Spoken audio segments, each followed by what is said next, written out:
Hello fellow orchid lovers, it's Danielle here with a video. I know it's been a while since I spoke to you all. I did join into the Orchid Spotlight, excuse me, virtual orchid show. So I did feature 4 of my plants in that. But I haven't really talked to you in a while. So there's a lot that's changed in my world since my last video. So as you all know, I lived on Long Island, and that is in New York, and it's kind of a hotbed for the virus right now. So my husband and I, back in January, purchased a property upstate New York, and we weren't really planning on moving here until probably like early summer, maybe late summer, depending on how things went, because the house needs a lot of work. It was a foreclosure, it was vacant for a few years, so we weren't really sure. Sorry, that's my dogs. They're a little confused about what I'm doing right now. We weren't really sure, when we were gonna be able to move up here and how much work was really involved. Anyways, as you can see, things are slightly different. We have temporarily moved up here. It's quite a blustery day today. It's really hard to see the view, but it's gorgeous. I'll share it with you some other time when it's not raining cats and dogs. But anyways, yeah, so my husband and I decided, since, he was unemployed and because of the virus, and I could work from home, that we were just gonna come up here and kind of quarantine on this property. So I literally took my orchids and stuffed them in a couple of large boxes and brought them up here and hoped for the best, because we didn't plan on going back to Long Island until things got a little bit better. And some of them responded in interesting ways. As you can imagine, some of them were not happy. So for instance, I will show you some of the buds blasted on some of my spikes that were in progress. So we have this one here. This is my orange fowl. She had several buds that all blasted. She's still gonna get 2. So it's not as bad as it could be. We didn't lose everything on her. But as you can see, she blasted most of those buds. And then this fowl over here with this spike, all of the buds blasted. They were really, really tiny buds, so they didn't really enjoy the change. And quite frankly, they did sit in those boxes for like 3 days before I could get a chance to take them out. And at first, I didn't even have their vases out. I had to put them in red Solo cups. So it was really makeshift for a while there, and some of them did not care for it. But 2 of them actually, the neglect induced them to spike. This Phalaenopsis, this is one of the Phalaenopsis that I bought in the video, What to Look For When Buying Phalaenopsis, and it was not in bloom. So I really don't know what kind of blooms this plant's gonna have, but as you can see, she got a little spike there. So the neglect induced her to spike. They did get very cold.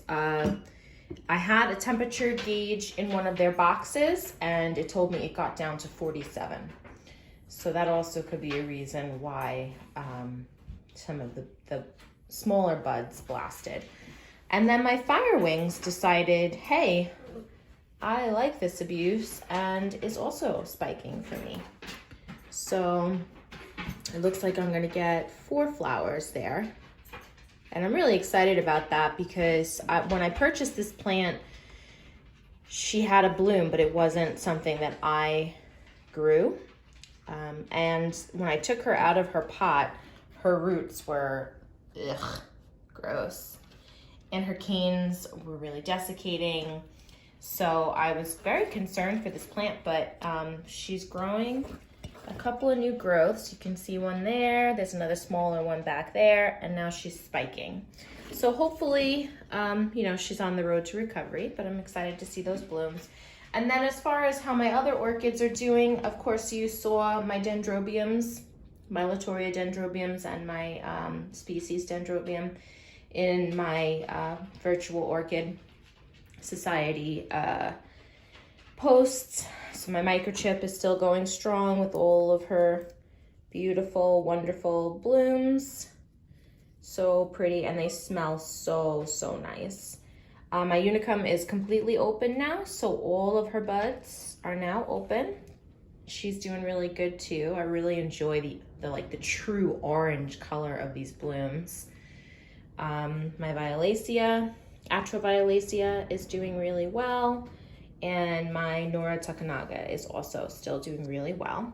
And then I have all my Phalaenopsis spikes and my Wildcat spikes. So my Wildcat's way back there, and the spike is way over here, which is normal for a Wildcat, and it just keeps going. So I'm excited to see this plant bloom. I had my other Wildcat bloomed a couple of months ago, so now I'm gonna have, interestingly enough, I bought 2 Wildcats and they have the same blooms, and I didn't mean to do that, I just did. But I love the blooms, so if they want to do this on a regular basis, one blooms and then the other blooms, that's fine with me. This one is, oh dear, I don't have the tag. This is one of the few phals that I have that actually has a name. And so the spike's doing really well, but I don't remember the name, and the tag is not in the glass, which means it might not have made it up here. It might still be at our house on Long Island. And then this plant is reblooming off of an old spike. So, and that's happened in the few weeks that we're here. This one is my orchid that I named after my niece Aubrey. So as you can see, she's getting a secondary spike off of a primary spike that is quite extensive actually. She's gonna give me a lot of flowers. Sprite, nobody wants to hear you whining, okay? Nobody wants to hear you whining, please? I'm almost done, all right? Okay. And then I have, this is the orchid that, one of the first orchids I put in water culture and wasn't doing well, got a variegated leaf for some reason, now is doing swimmingly and decided to spike, and these are my favorite Phalaenopsis blooms. So I can't wait for these to open so I can show you. This big baby back here is the one that my sister-in-law gave me, and I named after her grandmother, Diane. So she's getting bigger. The spike is continuing to extend, and this bud back here is getting pretty big. So hopefully she'll start to bloom soon. This is the orchid that I got that was supposed to be Joy Fairy Tale, and it wasn't. It looks more like Violacea, and she smells like lemons, and I just love this orchid, and I love the flowers. And the spike is a sequential bloomer, so she'll put out a couple of buds, and then she'll put out another couple of buds once those fade. So I really like that. And then this orchid puzzles me.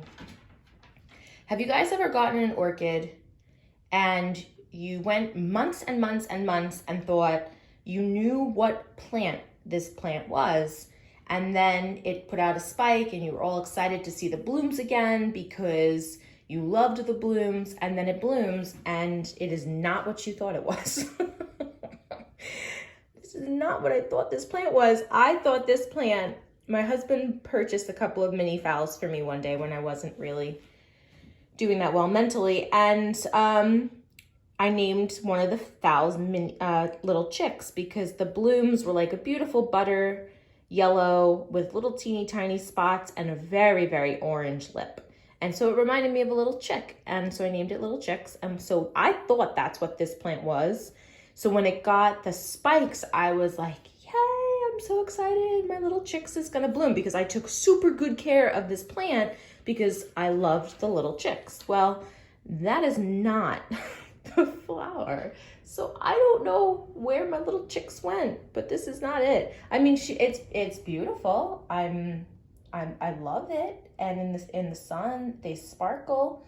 So I'm not upset. It's beautiful, and I'm gonna get quite a few buds opening here. There's another one opening behind the leaf, but it's not my little chicks, and I don't know what happened to my little chicks. And so when it opened, I was like, what? but that's how it goes, right? So I would like over time to kind of, you know, show you how it is growing here on the homestead. You know, quite a change for my orchids. This window faces not true south, but south is that way.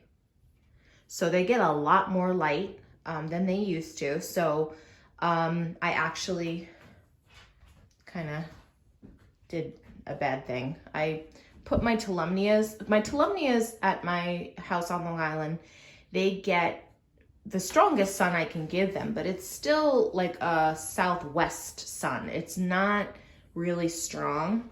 So when I got here, I put them right in the front because I know they like a lot of light. And well, anyways, I probably killed a few of them. I burnt them really badly. I'm watering them right now, but I mean, yikes. Let me see if I can find one that I can show you just what. Look at that. It burned it bad. So the little plants, my little Tolumnias got really burnt. This one not so bad. But like for instance, like look at that. Burnt. And a lot of it fell off, like a lot of the really bad leaves have fallen off already. So, I mean, there is green. I might be able to save some of these, but I set them back like majorly. Like this one is growing a new growth, so, you know, she should bounce back, but I mean, completely destroyed this plant. You know, you live and you learn. I mean, they weren't doing great to begin with, so it's not like I had these amazing plants and I totally wrecked them. My Tolumnias were struggling to begin with because I really wasn't giving them the care I was supposed to be. You're supposed to give them like a quick wet dry cycle, and I just didn't have the time for that. I mean, now I still really don't have the time because, I mean, if I could tell you how much work this house needs just to make it livable, we are busy from the second we get up to the second we go to sleep. We're exhausted. So I don't really have the time to take care of them now either. So it's not like these plants were, you know, the most amazing plants in the world anyways, but just the fact that I did this to them makes me sad. And but the bigger plants actually didn't suffer so bad. The bigger plants, they're doing okay. Not as many. I mean, some signs of strong sun, but not as bad. So, you know, hopefully these will do okay. I've only ever gotten one of them to spike for me, so we'll see. And then the other thing is, I am keeping my Nobile quarantined. I do have to give it another treatment for spider mites. And I just don't have the supplies with me here for that. So I'm just, you know, trying to keep her leaves wiped down and stuff like that. And I'm trying to quarantine her well away from the rest of my plants. So she's not getting as strong light as I would like her to get. But that little thing that I thought was a spike, it looks now definitely like a keiki. So it looks like she's growing a keiki for me. And then she's got another little nub over here, but it's not really doing anything. It's kind of been like that for a while. And I think part of the reason for that is that I kind of removed her from strong light. She had much stronger light at my house on Long Island, and here she really doesn't get that much light. So I'm thinking of actually taking her out of the orchid room. Yes, I now have an orchid room instead of a bay window. And maybe moving her to stronger light in another room. So this way she can be near the window without compromising my other plants. So anyways, that's the status. That's where we're at right now. This is now my new orchid room. And, you know, we'll update you as things happen. I think I got everything that I wanted to share with you. If you have any questions, let me know. I'm gonna try to be better about taking care of these babies. I've just been so busy. And I really hope that all of you are doing well and that your families are doing well and you're staying safe You know, staying inside and staying away from others is really hard on us. We're naturally prone to be, you know, social. So it's really hard on us, but, you know, hang tight, stick with it. And then this way more people will be able to get through it. You know, just try to think of it that way. You're actually saving lives by staying inside. So I hope you're all safe and well and not going too stir crazy. And I will talk to you all next time.